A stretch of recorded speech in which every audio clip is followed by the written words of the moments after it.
اعوذ باللہ من الشیطان الرجیم بسم اللہ الرحمن الرحیم اللہم صلی علی محمد وعلی آل محمد۔ علی رضی اللہ عنہ نے ابو جہل کی لڑکی کو جو مسلمان تھی پیغام نکاح دیا۔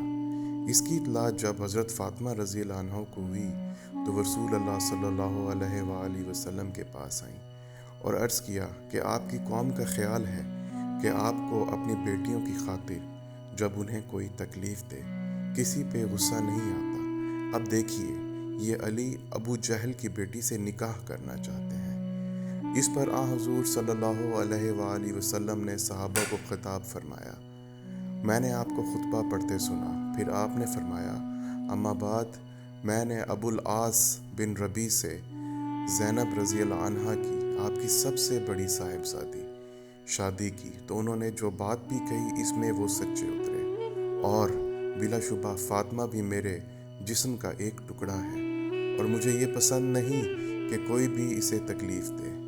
خدا کی قسم رسول اللہ کی بیٹی اور اللہ تعالیٰ کے ایک دشمن کی بیٹی ایک شخص کے پاس جمع نہیں ہو سکتی۔ چنانچہ علی رضی اللہ عنہ نے اس شادی کا ارادہ ترک کر دیا۔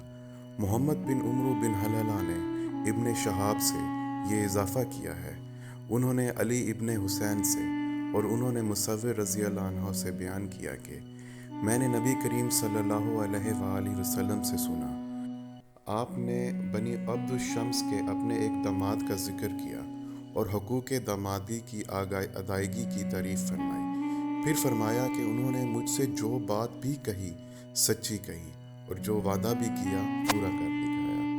میں امید کرتا ہوں آپ کو ہماری آج کی یہ ویڈیو پسند آئی ہوگی۔ ہمارے چینل کو لائک سبسکرائب کیجیے۔ جزاک اللہ۔